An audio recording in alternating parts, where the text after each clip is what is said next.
Welcome back to the deep dive. Today we are setting a course into a really interesting area where high-end luxury meets serious environmental thinking. We're unpacking the Azimut Seadeck 6. It's a 57-foot yacht that's being talked about as like the front runner of sustainable yachting. Yeah, it's definitely making waves, so to speak. So our mission here for you, the listener, is to figure out how exactly this kind of pleasure craft manages to promise, total luxury. Right. While also delivering what the builders are claiming is a huge measurable cut in its environmental impact. We've got the reviews, the tech specs, press materials. All charting this trek towards sustainability, as they put it. Azimut's calling it the gentle era of yachting. The gentle era, I like that. And we have to start with that big number they're putting out there. A 40%. Exactly. A claimed 40% reduction in CO2 emissions over a year of typical use compared to similar-sized traditional yachts. It's a massive claim for a planing yacht, still using diesel for propulsion. It really is. How are they framing that? Is it just tech? Well, the tech is key, obviously, but the context is important too. This isn't just Azimut pushing it, it's also a pull from the market. The customer. Yeah, the sources point to luxury buyers who, they already have the hybrid car, maybe solar panels on the house. Right, they expect consistency. Exactly. They want their yacht to reflect those same conscious choices. It's becoming part of the personal brand almost. Makes total sense. The boat has to align with the owner's values now, not just show off wealth. Okay, so let's dig into the philosophy. Azimut calls it conscious design. Sounds very holistic. It is. It's rooted in this back to nature idea. And they brought in some interesting people to make it happen. Like who? Well, the exterior is by Alberto Mancini. He focused on openness, light, connection to the sea. But the real curveball is the interior team. Oh. Matteo Thun and Antonio Rodriguez. No kidding. I know their work. They're huge names in sustainable land-based design, right? Like incredible eco-resorts. That's them. Award-winning veterans. But this is their first time designing a yacht interior. Wow. So what was the brief? Bring the eco-resort vibe onto the water. Pretty much. Their whole philosophy is about subtraction, getting rid of the unnecessary, focusing on materials that last. They actually argue a boat needs to be beautiful forever. Beautiful forever. I like that. So durability as sustainability. Less refitting, less waste over time. Exactly. If it lasts longer and stays desirable, the environmental cost over its lifetime goes way down. And this isn't just internal marketing speak, is it? There's some kind of certification. Oh yeah, serious validation. The Seadeck series is the first from Azimut to get the Rhina Green Plus Gold, or even Platinum, class certification. All right, now that's one of the big marine classification societies, right? Like Lloyd's or ABS. Precisely. They're the independent bodies that set the standards for safety and quality at sea. Getting that gold or platinum rating isn't easy. So what does it cover? It means they meet super strict environmental performance standards across the board. Material sourcing, emissions, water management, waste, even air quality inside. It's scientific validation of the whole conscious design thing. Okay, right. Let's get into the hardware then, because that 40% CO2 reduction, it has to come from tangible engineering, doesn't it? Moving from philosophy to, physics. Absolutely. And the core strategy is really twofold. First, cut the weight down aggressively. Second, use very advanced naval architecture. So less mass to move and move it more easily through the water? That's the idea. Achieve the performance people expect, but using less energy to do it. Okay, let's start with the weight. Carbon fiber. How much are we talking? A lot. Up to 40% of the yacht's surface area. We're talking superstructure, deck house, the flybridge wings, all laminated with carbon fiber. And the weight saving from that? It slashes the weight of those specific components by up to 30%. Which is huge. Now this is where it gets really interesting for me, because usually carbon fiber in yachts means one thing: speed, pushing the limits. Right, bragging rights. But here, they're using this high-tech, expensive material, primarily for efficiency. That feels like a shift. It absolutely is. The goal wasn't just to make it faster. The main reason for cutting all that weight was so they could install smaller engines. Ah, okay. Less power needed overall. Exactly.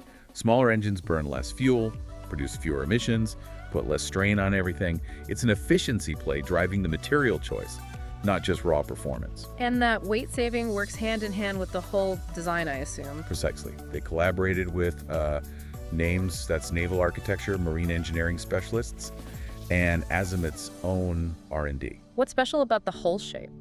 It's engineered to be quite wide at the stern, giving it stability and lift, but then very fine and streamlined at the bow for cutting through waves. And the benefit of that? It helps the yacht get up onto a plane, basically skimming the water much earlier at lower speeds. Okay, so it broadens the efficient cruising speed range. Less drag for longer. Exactly. Reduces resistance, especially if you're cruising at those more, let's say, conscious speeds, not always flat out. And I saw a note about the hull coating too, something small but significant. Yeah, another piece of the puzzle. They use a 100% biocide-free anti-fouling paint. Biocide-free, so less toxic for marine life. Right. But it also apparently provides up to 9% fuel savings and CO2 reduction just by being slippier underwater compared to conventional paints. It shows they're looking everywhere for games. Okay, makes sense. Let's pivot to the electrification side. This is crucial for that 40% claim, even though the main engines are diesel, right? They call it the mild hybrid zero-emission hotel mode. Yeah, this is a really key system. It tackles all the power needs except propulsion, what we call the hotel loads. Right, explain hotel loads for someone maybe not familiar with boat terms. Sure, it's basically everything you'd want to run when you're not driving the boat. So when you're anchored up or even docked but not plugged in. Like air conditioning, galley, lights. Exactly. AC, the Seakeeper gyro, stabilizer, fridge, freezer, microwave lights, entertainment systems, all the comforts that normally mean you have to run a noisy diesel generator, often 24/7. Okay, so how does this zero-emission mode work? At its heart is a pretty substantial 42 kilowatt lithium battery pack. It's tucked away in its own technical space. 42 kilowatt hours, that's quite a bit. It is. And what's really interesting is that the sources say the battery module itself is essentially the same type used in BMW electric cars. Torqeedo, the marine electric specialist, adapted it for boat use. Huh. So card tech migrating to the sea, how long can that battery pack run the boat's systems? That's the payoff. It gives you silent, zero-emission power at anchor. They claim up to 8 hours overnight when loads like AC are typically lower. Wow, 8 hours of science. Or about 4 hours during the day if you're running everything hard. But the point is, no generator noise, no fumes, no vibration while you're trying to relax and enjoy the surroundings. That's a luxury feature in itself, isn't it? Peace and quiet. Definitely. They're selling tranquility, not just watts. But hang on, if it's a mild hybrid and the main propulsion is still diesel, how does this hotel mode contribute significantly to that overall 40% CO2 reduction figure? Is it just about eliminating generator emissions? It's a cumulative effect, but a significant one.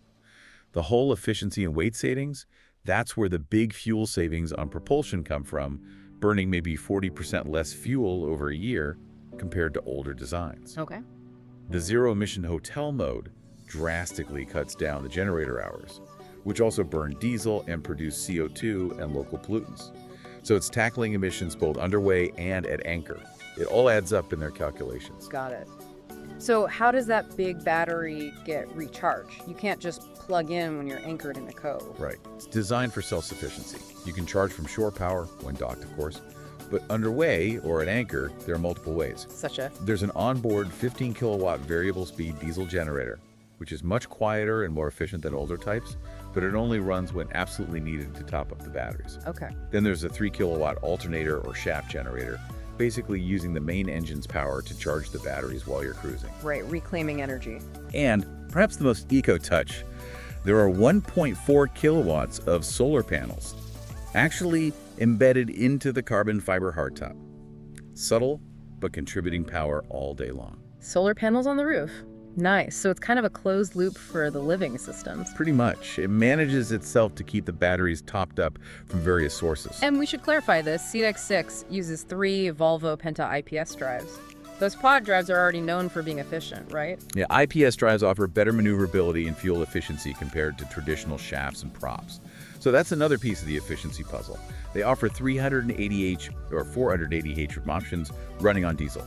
But the bigger models, the Seadeck 7 and 9, they're going even further. That's what the sources say. They're planned to have full diesel-electric hybrid propulsion systems. So even more potential for efficiency gains and silent running on those larger yachts. Shows a clear roadmap then. Okay, let's step away from the engine room, metaphorically speaking. Let's talk about the stuff you can actually see and touch. The materials. This seems core to the conscious design. Absolutely. This is where the commitment becomes really tangible. And perhaps the most striking example is the decking.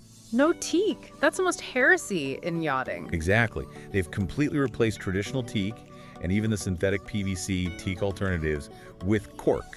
Cork? Like from wine bottles? Sort of, yeah. It's harvested from the bark of cork oak trees, which regenerates, so it's a sustainable resource. But how does it perform on a yacht deck? Is it durable? Does it look luxurious? Apparently, yes. The reports are positive. It's about 40% lighter than teak, which helps with the overall weight saving. It's naturally non-slip, even when wet. Okay, that's good. And crucially, especially in hot climates, it stays much cooler underfoot than dark teak or plastics. Plus, it has a unique natural look. It seems the market is accepting it because the functional benefits are clear. Lighter, cooler, grippier, and sustainable. Okay, I can see the appeal. What else? I heard something about plastic bottles. Yes, the recycled PT story, RATT. They use a significant amount of it, replacing traditional PVC in certain areas. How much are we talking? Get this, each Seadeck 6 apparently incorporates RPT, sourced from about 15,000 used plastic water bottles. 15,000. Where does it go? It's used in things like bulkheads, some flooring structures, and makes up about 75% of the inner deck materials. It's lightweight, strong, provides good insulation, and diverts waste from landfill. That's a great talking point, using waste plastic in a luxury product. Definitely. And it extends to fabrics, too. Okay. The carpets are made from Econol, which is regenerated nylon, often made from things like old fishing nets recovered from the ocean. Wow. Does it feel recycled? The description used is a silk-like moquette, so apparently no sacrifice in luxury feel. Interior wall panels use fluted batik composites, countertops are natural stone or an ecological material called Lapitec, cushions use recycled polyester. So everywhere you look, basically. Pretty much. Even the wood veneers, like the oak used inside, are FSC certified, meaning they come from responsibly managed forests. Yeah. You really can't walk through the boat without encountering a material chosen for its sustainable credentials. All right, so we have the philosophy, the efficient hardware, the sustainable materials. What's the experience like? How does all this translate to actually being on the boat, living on it? Well, the exterior design really focuses on that connection to the sea, especially the stern area, which they've branded the Fun Island. A fun island. Sounds playful. It really is. It's designed as this huge, open, 3-level terrace right at the back of the boat. About 340 square feet of space back there. How does that work? It blends the main cockpit seating area with fold-down platforms in the sides of the boat, the gunnels that open up. Ah, like balconies on the water. Exactly. Yeah. And then there's a very wide hydraulic bathing platform at the very back. When you lower that platform down towards the water, it reveals this integrated, gentle staircase leading right into the sea. Oh, that's clever, like your own private beach entrance. That's the idea. The whole stern opens up, Yeah. blurring the lines between the boat and the water. It feels very open, very connected. And inside? That Thun and Rodriguez eco-resort influence must be visible there. Absolutely. Think light, bright, lots of neutral colors, very minimalist, not cluttered. The goal is to maximize the view out through those big full-height windows on the main deck. Selling the view, selling the calm. Precisely. And the way they handle light is interesting too.